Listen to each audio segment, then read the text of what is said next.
Alors Patricia Carly, bonsoir. Bonsoir. Alors c'était en quelle année cette chanson? 63. Cette chanson qui s'appelle en fait Demain tu te maries et que tout le monde appelle Arrête, arrête, ne me touche pas. Parce que finalement le refrain est devenu plus célèbre que le couplet, non? C'est ça, oui. Hein? Qui l'a écrite cette chanson? Moi. Sa création s'est passée comment? Tu l'as écrite dans quelles circonstances?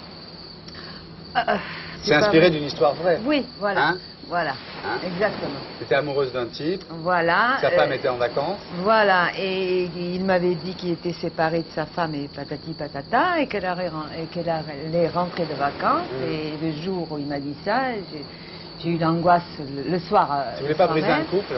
Je ne voulais pas, je disais bon, ben, je vais laisser tomber, qu'il reste avec sa femme. Et le soir, je me suis mis à pleurer dans ma chambre. Et t'as écrit ça? J'ai pris la guitare et j'ai sorti ça. Alors, en fait, ton vrai nom, c'est pas du tout Patricia Carly. Non. C'est Rosetta Ardito. Ardito. Ardito. Alors, t'as pris Patricia pourquoi?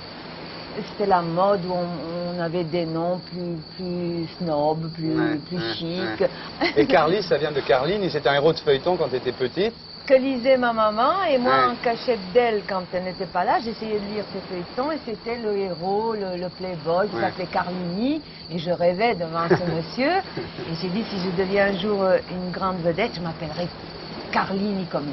Voilà. Et Maurice t'a dit, on s'arrêtera à Carly. Non. Non. C'est que je l'ai rencontré après quand j'étais célèbre en Italie. Ouais. Bon, j'ai rien contre, attention. Il était homo, on me l'a présenté, je voulais à tout prix le voir. J'étais amoureuse folle de lui, et puis malheureusement... Très déçue, alors. Ah oui, j'étais très déçue. Alors, en fait, tu es la fille d'un immigré italien qui était mineur en Belgique. Oui. Et dès ton plus jeune âge, tu voulais chanter, c'était ton truc. Oui, c'était pas vraiment moi, c'est quand j'étais petite fille en Italie, j'avais 4 ans. On m'avait fait chanter dans une église en petit ange, déjà, l'Ave Maria devant les autres petits anges. Alors après, tu as fait des quantités d'auditions.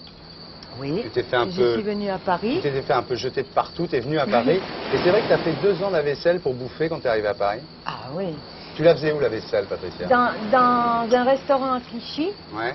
où je gagnais 15 francs par jour. Je payais 900 francs d'hôtel. Ouais. Et il me restait 6 francs pour bouffer. Mais je mangeais parce que dans le restaurant, je mangeais quand même. Ouais. Jusqu'au jour. Alors comment ça s'est passé?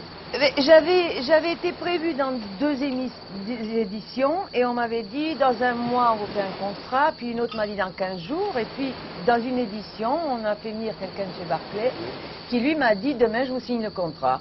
Alors moi je croyais qu'à cette époque-là, quand on signait des contrats, on avait des sous. Alors j'ai dit oui, j'arrive en courant, j'ai signé le contrat, puis j'ai attendu que les vacances se passent et à la rentrée on m'a enregistré. Alors t'avais quel âge à l'époque? 17. Alors après tu as fait des tournées, tu as fait des voyayages. Beaucoup de voyages. Partout. Et puis tu as eu des problèmes avec ton mec parce qu'il était jaloux de toi, c'est ça, non? C'est-à-dire qu'il voulait que...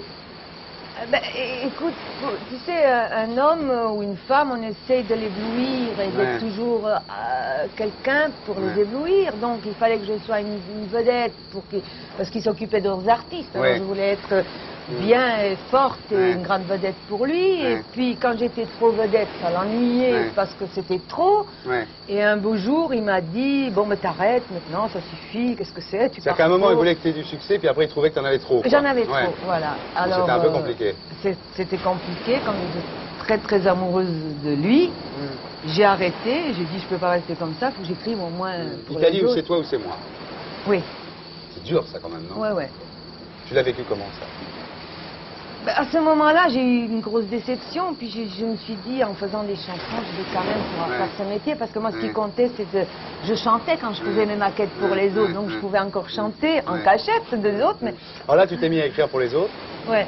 Et là, tu as écrit des trucs fantastiques, tu as écrit au Lady Mary, pour David Alexandre Winter. Alors, tu as écrit aussi des chansons pour Mireille Mathieu, par exemple. Tu as écrit Pardonne-moi ce caprice d'enfant, qui a très très bien marché. Tu faisais ça comme ça, toute seule, paroles et musique, avec ta guitare, chez toi.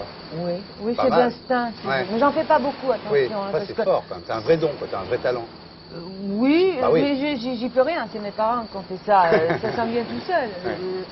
Pas toujours, pas souvent, mais quand ça me vient, ça me vient. Tu as écrit pour Claude François. Oui. Et tu as écrit La tendresse pour Daniel Guichard, quand même une chanson énorme, personne ne sait que c'est toi qui as fait ça. Oh, ça fait rien. Là maintenant tout le monde va le savoir.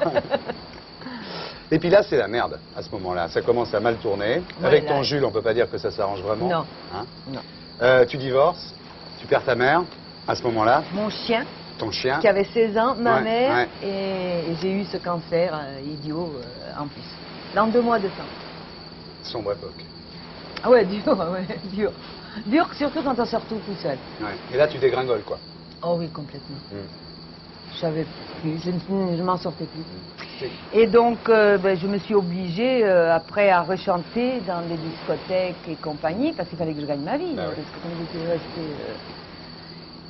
ce qui m'a fait grand plaisir, mais j'étais malade et c'était très difficile. Là, tu tentes un comeback à un moment, c'est en 79, Oui, oui. avec une chanson qui s'appelait L'homme sur la plage, ça marche Ouais. pas mal. Oui, ça marche même très bien, parce que j'étais, après les Bee Gees, la deuxième bande solidaire. J'étais vachement fière. pas mal. Ah oui, j'étais fière. Ouais. Et là, tu retombes malade encore, tu rechutes, quoi. Ouais. Ouais, bon. Et après, il a fallu continuer la vie, quoi. Tu as été obligé de tout arrêter pour te soigner à ce moment-là. Oui, je suis partie, je suis venue dans... Ah oui, alors tu vends ta maison, tu achètes un appartement au soleil. C'est là Parce que tu t'es que- installé au Cap d'Aille. Oui. T'as quoi là-bas, un appartement? Oui, j'ai un petit appartement très modeste. Ouais. Tu as retrouvé le sud un peu, oui. Comme tu es d'origine italienne, tu as un peu retrouvé tes racines, quoi. Oui, puis j'adore Monaco, Monte-Carlo, j'adore les princes, je rêve devant eux. Ah. Et je suis juste à la frontière, Ouais. j'ai leur château devant, moi je rêve tout le temps. Alors, et j'adore ce coin-là, c'est vrai que c'est formidable. Alors dis-moi, tu l'as vécu comment en France, ce changement de situation? C'est-à-dire de passer d'une... Finalement, tu étais star, tu étais connu, et puis d'un seul coup, tu te retrouves au Cap d'Aille, dans ton appartement, là-bas, tu vas faire tes courses le matin, les gens ne te reconnaissent pas obligatoirement. Tu l'as vécu comment? Non, c'est pas ça qui gêne, vraiment. C'est de se sentir abandonné de tout le monde. Moi, j'ai reçu tout Paris chez moi.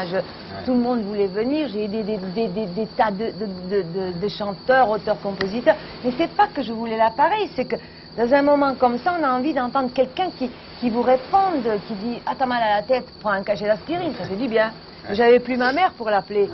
Parce qu'avant, je me refoulais sur ma mère. Alors maman faisait « Ben, t'as mal, ma chérie, prends tes aspirines, ça ira mieux. » Pourquoi, à ton avis, tu n'es jamais devenue une énorme star? Qu'est-ce qui s'est passé dans ta vie? Quelle a été la chose qui a fait que tu n'es jamais devenue une énorme star, comme a pu être Mireille Mathieu, comme a pu être d'autres gens? Eh bien, c'était mon mari. Donc en fait, c'est l'amour qui t'a fait réussir, et c'est l'amour qui t'a fait échouer. J'ai réussi pour lui, et c'est lui qui m'a fait échouer.